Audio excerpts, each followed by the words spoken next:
What were the compromises that had to be made from the stage version to the film version of Streetcar Named Desire?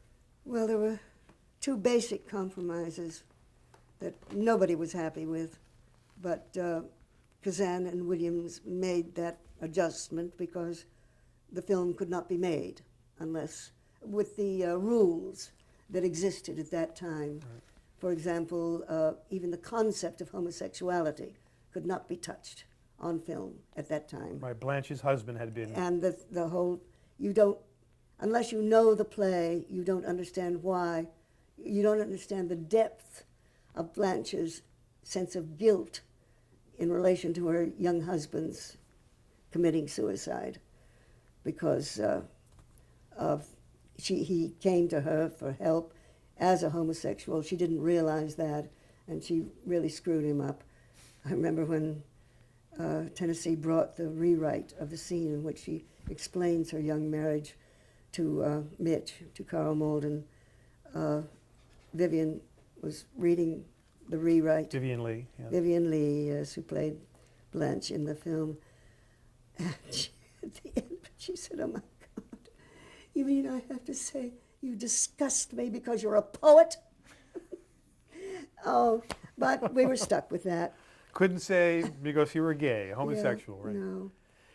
Well, the reason, of course, was not mentioned in the film, in that she walked into this room and caught him with an older man having a relationship, and so she didn't have to say because you're a homosexual. No, it was clear in the play what had happened.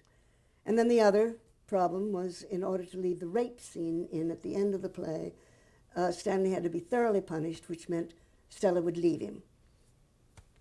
Stella would never leave him. No question about that, but they had to at least suggest it in the film that she would leave him forever.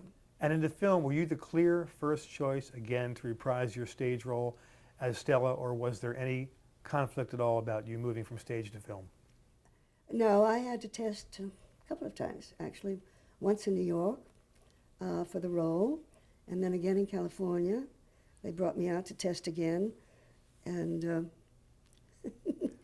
then they also had to make a test of me with bleaching my hair blonde so that I looked like Blanche's sister, because Vivian Lee was going to be wearing a blonde wig. I mean, all sisters have the same color hair. Thanks a lot. But at any rate, yeah. No, our producer was also an agent, and he had somebody that he wanted to play Stella, but and I think there were a couple of other roles that they wanted to change, but as Kazan said later, he said, "None of you should have worried." He said, "No way was I going to do the film unless I got the cast I want." That famous scene that everybody knows, where you have this gentleman, Brando, yelling your name. Let's talk about that. Well, that scene apparently is basically in relation to the film, because that's where most people have heard it. Well, it's it happens at, after the fight scene, and it's just kind of crazy. Stanley is left alone. His friends have left. She's left. She's gone upstairs, and he's drunk, or half drunk, left over, but suddenly terribly afraid that Stella's left him, and it's his need, and she certainly answers to his need.